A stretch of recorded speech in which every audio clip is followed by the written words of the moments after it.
आता आपल्या आवडत्या मालिकेचे संपूर्ण भाग मालिका प्रसारित झाल्यानंतर लगेचच पाहू शकता फक्त सन नेक्स्ट वर। भारतातील प्रेक्षकांसाठी मोफत सेवा। काय आहे सांग मला, सगळं ऐकायचंय। नमिता मॅडम, त्याचं काय झालं ना?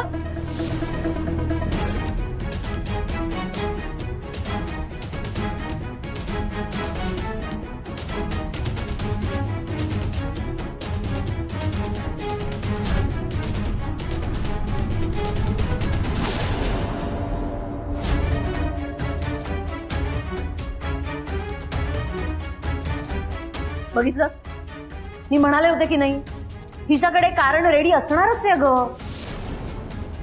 ऐक ना, आपण निघूया, हिचं नको ऐकत बसूस तू, ऐक माझं। नमिता मॅडम, खरंच मनापासून सॉरी, माझ्यामुळे तुमच्या लग्नाचा लेहंगा खराब झाला, खरंच सॉरी। हे जे काही घडलं ते चुकीचं असलं तरी ह्याच्यात माझी काही बी चूक नव्हती, खरंच मनापासून सॉरी।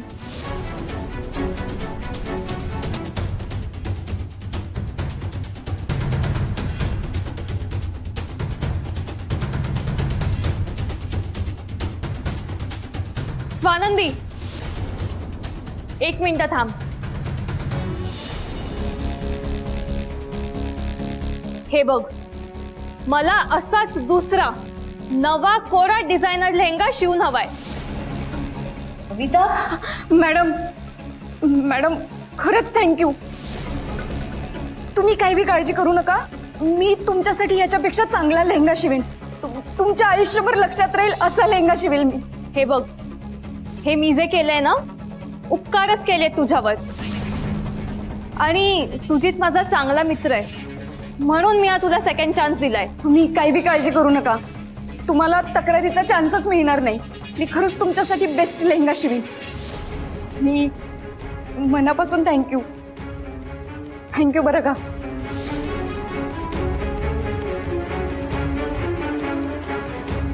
कविता कशाला? शिल संचिता, मी आलेच चेंज करू।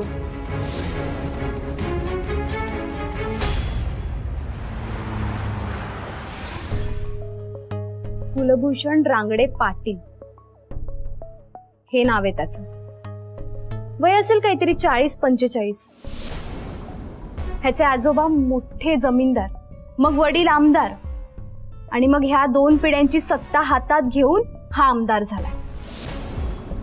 पैसा आणि पावर ह्याचा इतका माज आहे ना ह्याला, त्याला असं वाटतं सगळेजण ना त्याच्या टाचेखाली येतील। तो असतो ना सो कॉल टिपिकल पैशांचा माज, तो असा घाणेरडा माज ह्याला की पैशांनी आपण सगळं काही विकत घेऊ शकतो। अगं पण पैशांनीच सगळं विकत घेता आलं असतं तर झालंच असतं की।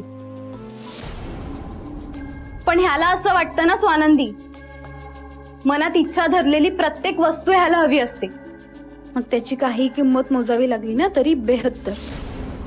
मग ती निर्जीव वस्तू असू दे, नाहीतर जिवंत माणसं। त्याला एक अल्पवयीन मुलगी आवडली आणि तो माझा तिच्याशी लग्न लावायला निघाला। त्याचा हाच डाव मी पलटवला, म्हणून माझ्यावर एवढा चौताळलाय तो राक्षस। पण मला एक गोष्ट कळत नाही, ह्याचं जर त्या मुलीवर प्रेम होतं, म्हणजे हे चुकीचंच आहे म्हणा। तो 40-45ला, ही नाबालिक, बापलेकीचंच अंतर झालं की।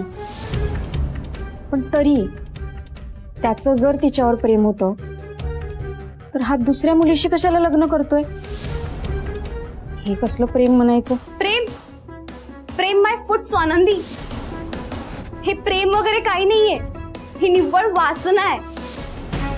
गावाकडे आता शेण खाऊन झालाय, आता आलाय मुंबईत वाजत गाजत लग्न करायला। पण आता ज्या मुलीशी लग्न करतोय तिचं वय काय? की ती पण नाबालिक आहे? नाही स्वानंदी, तिचं मला काही माहिती नाही, पण ती नाबालिक नाहीये। आता काही दिवसातच त्याच्या सगळ्या लग्नाचे फंक्शन सुरू होतील, हळदी, मेहंदी, संगीत असा सगळा तामझाम करेल तो, आणि लोकही जातील मस्त दागदागिने घालून, छान छान कपडे घालून मिरवत त्याच्या लग्नात। कोणालाच ह्याने आधी काय कांड केला ना हे आठवणीत नाही राहणार, मला सांग स्वानंदी, लोकांची मेमरी इतकी वीक कशी काय असू शकते ग? त्या लहान मुलीला जेव्हा मी वाचवलं तेव्हा तिची काय परिस्थिती होती माहितीये? किती घाबरली होती ती. आज तिची कोणालाही आठवण येणार नाही. सगळे विसरले असतील, पण मी विसरणार नाहीये. तिच्या घरच्यांचा झालेला छळ, तिच्यावर झालेला अत्याचार हा मी विसरणार नाही आणि ह्यालाही विसरू देणार नाहीये. त्याला सगळा हिशेब ना इकडे चुकता करावा लागेल.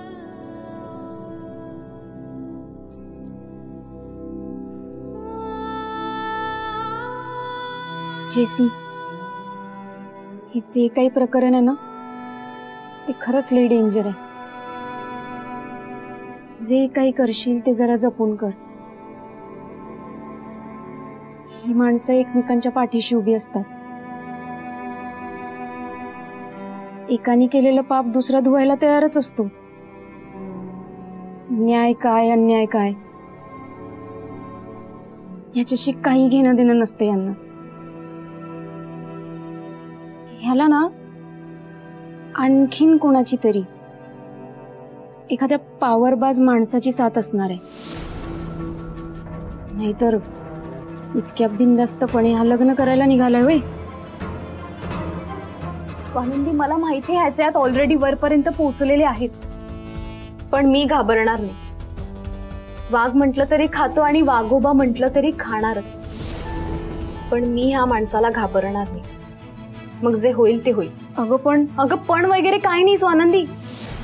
त्याच्या त्या होणाऱ्या बायकोला, तिच्या फॅमिलीला कळालं पाहिजे की हा किती नीच माणूस आहे ते. तू बघच, मी याला असा नाही सोडणार. ह्याच्या लग्नातच जाऊन बॉम्ब फोडणार, सत्याचा धमाका करणार आहे मी. जेसी, तुला एक सांगू, खरंच लई भारी आहेस. मला तुझा लई म्हणजे लई अभिमान वाटतो. तुझ्यात एवढी निडरता येतेच कुठून ना, मला तर काही कळत नाही बाई. तू पण अशीच निडर आहेस स्वानंदी. तुला आठवतं माझ्या मागे गुंड लागले होते तेव्हा त्या गुंडांना सामोरी तू गेली होतीस.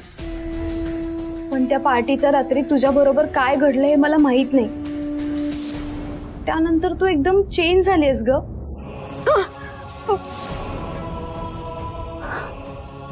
स्वानंदी, शांत. हे बघ, हेच म्हणते मी. तू का एवढी घाबरतेस? त्या कपड्यांचं किती टेन्शन घेतलेस तू माहितीये? त्या कपड्याच्या विचारात तू रात्रभर झोपलेली नाहीयेस. स्वानंदी, ही जर का पहिलीची स्वानंदी असती ना, तर तिने ह्या संकटाला एक्सेप्ट केलं असतं आणि बिंदासपणे ह्या संकटाला भिडली असती. पण ना स्वानंदी, तुझ्यात काहीतरी खोलवर बदल झाला. मला काळजी वाटते ग तुझी.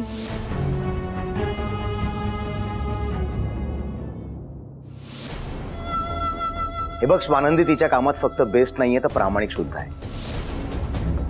हो, ती कधीच तिच्या कामात बेपरवाई करणार नाही, चालढकल करणार नाही.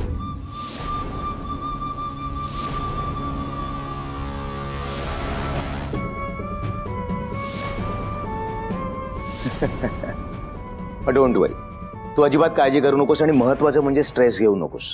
स्वानंदी उत्तम क्वालिटीचं फॅब्रिक काढून अत्यंत फाईन ड्रेस शिवेल तुझ्यासाठी. तुला वेळेवर ड्रेस देण्याची जबाबदारी माझी. बघ तर झालं. ओके, नको काळजी करूस. Bye, take care. संचिता, हे शेरा साहेब, यांना आपल्याकडचे कॅटलॉग्स दाखव, पण प्रीमियम एक्सक्लुझिव्ह कॅटलॉग्स दाखव.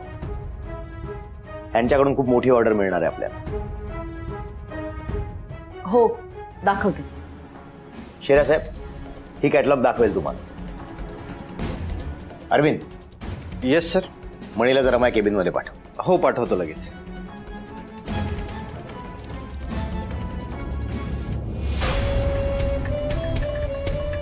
या सर.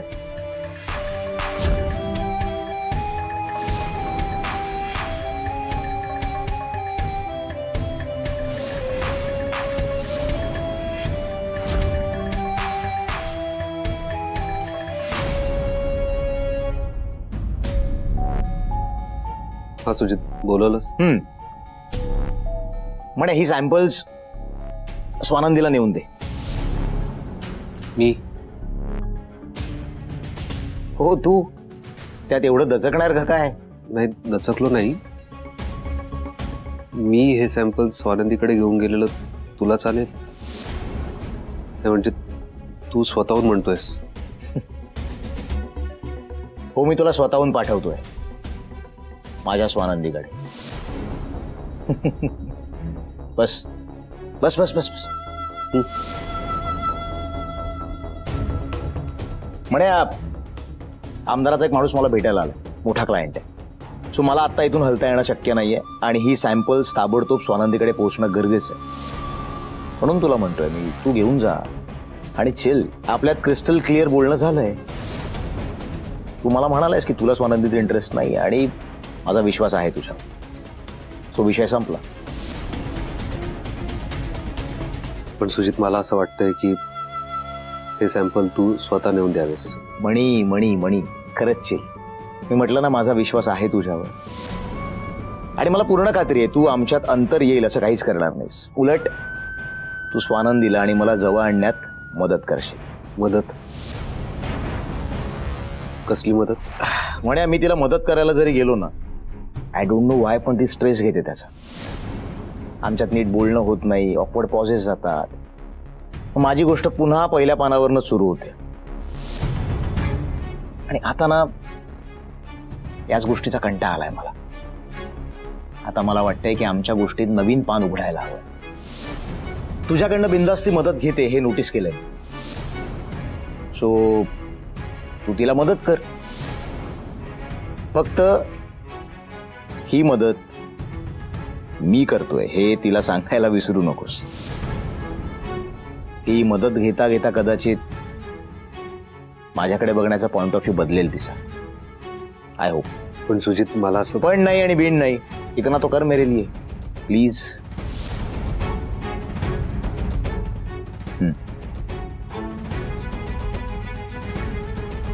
येतो.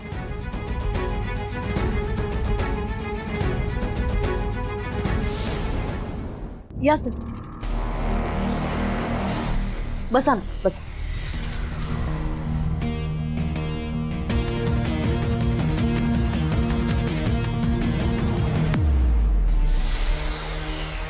सर, हा आमचा प्रीमियम कॅटलॉग आहे.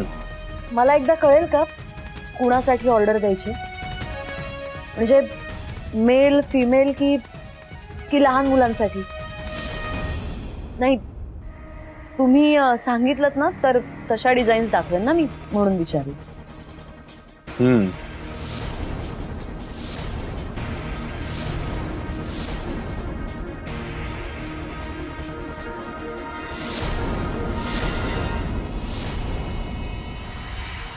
तुमचं सिलेक्शन झालं की सांगा आणि तुमचे बँक डिटेल्स सुद्धा द्या, म्हणजे मला रिसीट देता येईल तुम्हाला.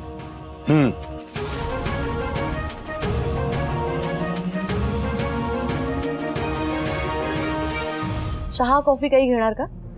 नाही, नको. अरे वा, बोलताही येतं का तुम्हाला? नाईस. येतो. तुमचा गॉगल? हा.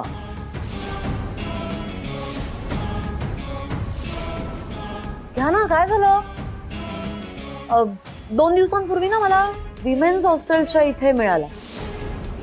तुमचाच आहे ना? घ्या.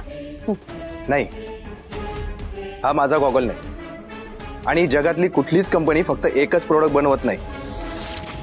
हे असे गॉगल हजारो सापडतील मार्केटमध्ये तुम्हाला.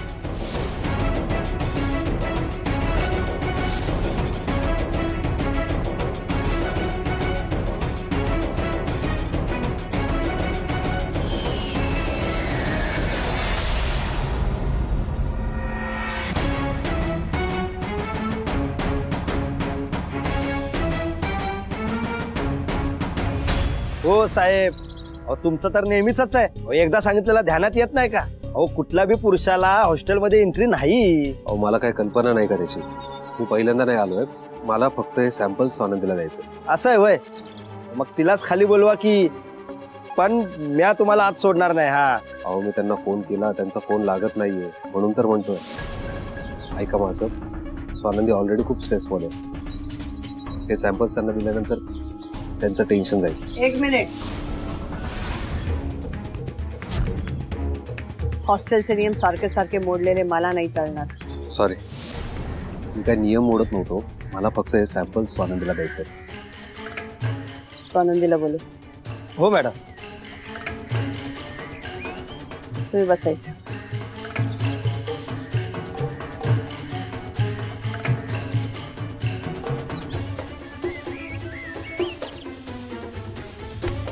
ऐक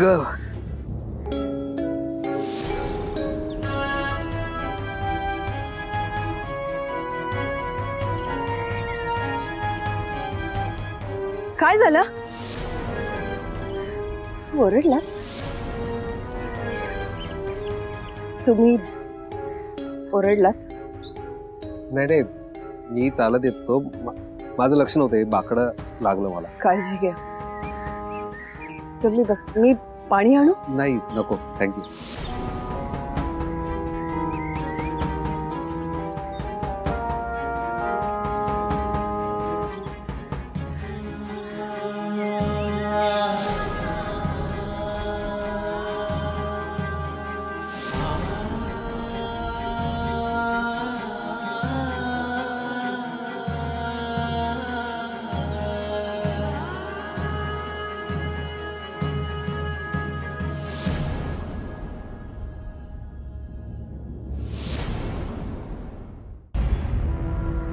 थँक्यू.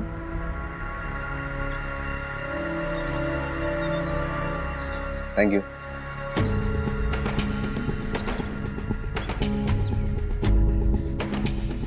मणी सर, माझ्या डोक्यात एक आयडिया आहे.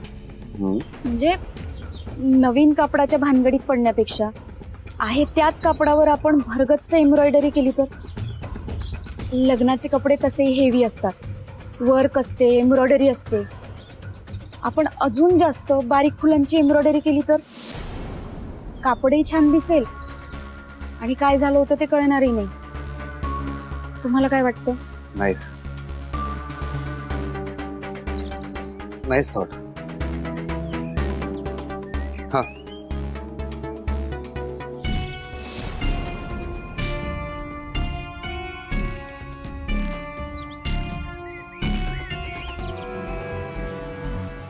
हे कसलं फॅब्रिक आहे?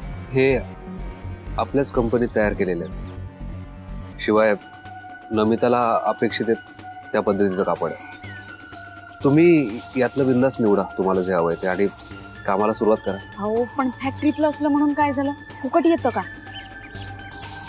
आणि खरं सांगायचं तर आता नवीन कापड घ्यायला माझ्याकडे अजिबात पैसे नाही आहेत. स्वानंदी, हे बघा, जे झालं नॉर्मल आहे, त्याचं इतकं प्रेशर घेण्याची काही गरज नाही. मोठमोठ्या डिझायनर्सच्या बाबतीतही हे घडलं असेल किंवा घडूही शकतं ना. पहिला अटेम्प्ट सक्सेसफुल होईल याची काही गॅरंटी नाहीये. किंवा एखाद दुसरा अटेम्प्ट फेल जाईल हे बजेट गृहीत धरलेलं असतं. सो खर्चाची अजिबात काळजी करू नका. आणि महत्वाचं म्हणजे हे आपल्याच फॅक्टरीमधलं असल्यामुळे झाला तर आपल्याला नफाच होईल. सो डोंट वरी. ही मदत मी करतोय हे तिला सांगायला विसरू नकोस. आणि हे सॅम्पल सुजितनेच पाठवले. हा, म्हणजे तोच येणार होता द्यायला, पण त्याला नाही शक्य झालं. तुम्हाला जे कुठलं सॅम्पल आवडेल त्याचा फक्त फोटो पाठवा त्याला. त्याला आवडेल. तुम्ही फॅब्रिक द्यायला आलायत की सुजित सरांचं कौतुक करायला आलाय? नाही, हेच फॅब्रिक सॅम्पल द्यायला आलो होतो. स्वानंदी, अहो, सुजितचा स्वभाव आहे मदतीचा. त्याला जी माणसं आपली वाटतात त्याच्याकडे तो कुठल्याही थराला जाऊन मदत करतो. आणि त्याचं प्रेम आहे तुमच्यावर.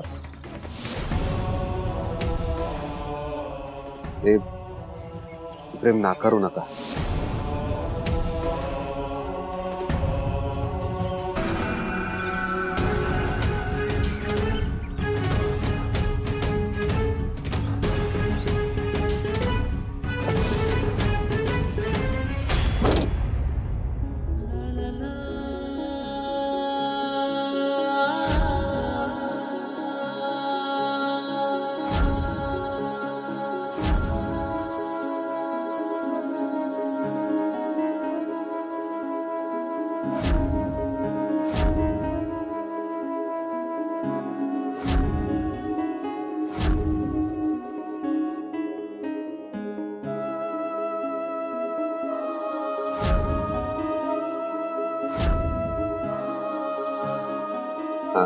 लस्सी तुमच्या मिशीला लागली.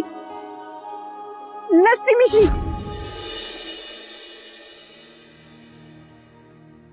तुला प्रेम करण्याचा अधिकार नाही म्हणे. तू कधीच कोणावरही प्रेम करू शकणार नाहीस. हे अनाथ असण्याचं बोचरं दुःख आयुष्यभर तुझ्या मानगुटीवर भूतासारखं बसलंय. तुला काय वाटलं कोणीतरी तुझ्या आयुष्यात येईल आणि अशी पुंकर मारेल की इतकी वर्ष कमी असलेली कुटुंबाची जागाही यातून भरून निघेल? नाही नाही म्हणे, कधीच घडणार नाही. तुझ्यासारख्याला प्रेमात पडण्याचा काहीच अधिकार नाही, हक्क नाही.